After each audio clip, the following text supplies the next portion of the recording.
importance with a keen focus on that particular issue. But in this announcement, yeah, he talked about the national emergency, but he also talked about trade and tariffs and all sorts of fentanyl and all sorts of other things that sort of distracted from what was supposed to be a very important announcement. And the other thing, Allie, that I found interesting is that the president throws out superlatives all the time. It's the biggest, it's the greatest, it's whatever. And I've come to view them as a bit of an invisibility cloak for what the truth is. So when he says, I barely know Ann Coulter, take the opposite. He knows Ann Coulter. He knows all these people. I was very surprised by the fact that I've not seen this reported before, that the Prime Minister of Japan, Shinzo Abe, nominated President Trump for a Nobel Peace Prize. That's news. And then the other thing, right? And then the other thing, and you played that clip where the president said, "I didn't need to do this. I want to do this faster." George Conway tweeted out, "This quote should be the first sentence of the first paragraph of every complaint filed this afternoon." George Conway is important because he is the husband of Kellyanne Conway, one of the senior advisors to the president. So, Kelly, let's just pick up on that. The president said he didn't need to declare a national emergency to get the funding for the wall. He just needed to do it faster. Worth noting, back in November of 2014, November 20th, 2014, when Barack Obama was president, Donald Trump tweeted this: "Repubs must not allow President Obama to subvert the Constitution of the United States for his own benefit and because he is unable to negotiate with Congress," which sounds like exactly what Donald Trump just did. Well, and our colleague Peter Alexander asked that. I also tried to get at that in one of my questions to the president, where I asked him about how he acknowledged he had been new to politics and he thought this could have been done earlier in his administration. I pressed him, are you talking about Speaker Ryan sort of letting you down, as he seemed to hint? And this is a president who, while he kind of put lyrics together for a tune about the coming court case of Trump v. Whatever attorney general or stakeholder it will be, as you know, he had that sing-songy answer about going to the court. The president didn't seem to recognize that this was a presentation that would, in fact, be cited. I was also struck, as Jonathan was, this was not a teleprompter event. It seemed like a bullet point moment for the president, where he had a lot of things he wanted to talk about, and there were many other things that seemed more important to him than the reason we had convened in the Rose Garden to begin with. The president sometimes is quite transparent in that what's on his mind comes out of his mouth, and he wanted to talk about other matters. He also talked about a plan to have Speaker Pelosi and Leader Schumer together with him to talk with President Xi of China for the trade March deadline discussion about tariffs and so forth. He also talked about, in the next 24 hours, there will be an announcement that a caliphate held by ISIS, a land area that they have controlled, would be no more. There were so many headlines in this that get away from even the reason we were there together, a national emergency. And he seemed to refer to it as a tool, knowing that it's going to court, almost, Allie, as if he knows where this is headed. So it'll go to the Ninth Circuit, it won't go well, it may go to the Supreme Court, then we'll get what we want. He wrote it off before he even fully announced it. So, Jonathan, part of the thing that I think is important for people listening to remember, whether you're part of Donald Trump's base, or whether you're Ann Coulter or Rush Limbaugh or Sean Hannity, whom he named specifically, or whether you don't like Donald Trump, is that it's still the same pot of money, right? People need to understand it's all the same pot of money. The president has talked about taking money from disaster relief, Puerto Rico and California. I've already said they'll sue over that.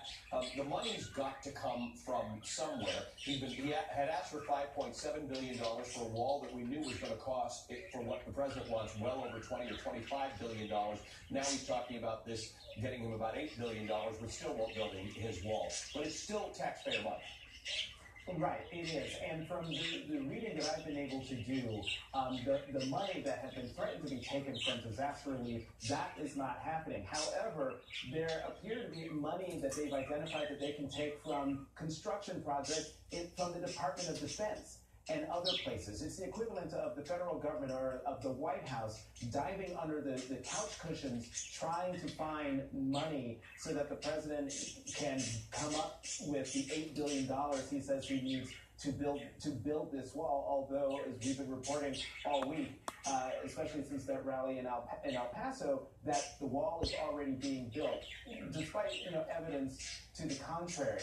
And Ali, to go back to the court thing and to Kelly's comment about the president's sing-songy answer about how he thinks this is going to go, and he is anticipating that the court case comes out of the Ninth Circuit, which is known as the most liberal circuit in the federal judiciary. But what happens, I think Michael Steele made this point, and we have to keep this in mind. What happens if the court case doesn't come out of the Ninth Circuit, but say the Fourth Circuit, the conservative circuit here based in Richmond, Virginia?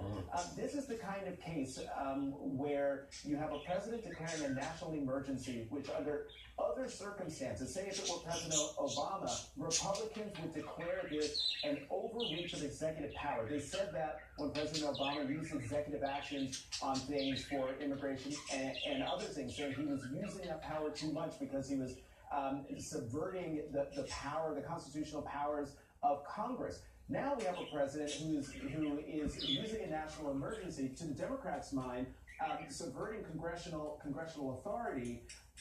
And there are Republicans, and there might be conservative circuit courts, federal circuit courts, that might agree that what the president is doing is an overreach of executive power. How will the president respond when it's not the Ninth Circuit that slaps him back?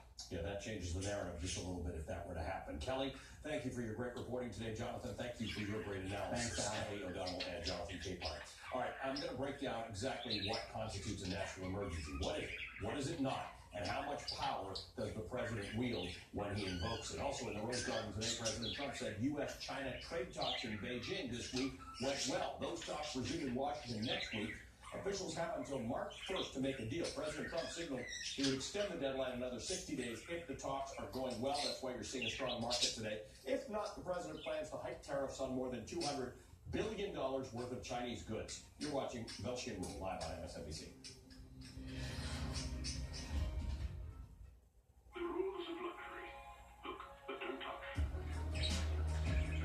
Touch, but don't use. Use, but don't enjoy. Enjoy, but don't show it. If you're going to follow one rule, make sure it's this one. Luxury should be lived in. Experience the Infiniti QX50 at your local Infiniti retailer. There's something for everyone at Golden Corral. Let's talk about their wings. Get them sweet, spicy, even boneless. Get as much as you want for one low price. It's Wingfest for a limited time, only at Golden Corral. This is nice. Yeah, it is nice. How did you make the dip so rich and creamy? Oh, it's a Philadelphia. Recipe. Can I see it? No. New Philadelphia dips. So good, you'll take all the credit. The best part about being a bath fitter installer is the reveal. Homeowners greet us in the morning and love that we're going to install a beautiful new tub right over the old one without tearing the bathroom apart. But they're never quite prepared for what they get come the end of the day. We call it the wow. When they see their new bathtub that's high quality and more beautiful than they could have imagined, I can't help but smile. Since it's bath fitter, it's built to last a lifetime. We guarantee it. Book your free in-home consultation today. Call or visit bathfitter.com. At Angie's List, we made it easier for you to find great local pros for any type of home project. I use Angie's List because it's free. Free to read reviews, check their ratings. They can even match my project to qualified pros. Go to angieslist.com today.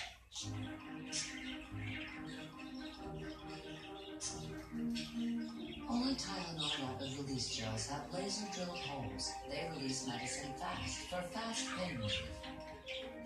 Tylenol. Look at you, trailblazing. There'll be more of that happening. Nope, not what I meant, not a trail. Streaming? Oh, you're gonna do a lot of that. Yeah, there may be some foraging. Don't eat that. He may get to prom before he's 26. Or not. That's progress. And that's what we're all about. Introducing Spectrum Mobile, helping people do whatever they can imagine from basically wherever they are. Like right here. He's feeling it. Or out there. It's built on America's largest, most reliable LTE network, combined with a nationwide network of Wi-Fi hotspots, putting together new ways to save you money. We could have settled, never moved forward, but that's not us. Nice. Progress. It's what happens when you have the best network, the best devices, and the best value. Spectrum Mobile.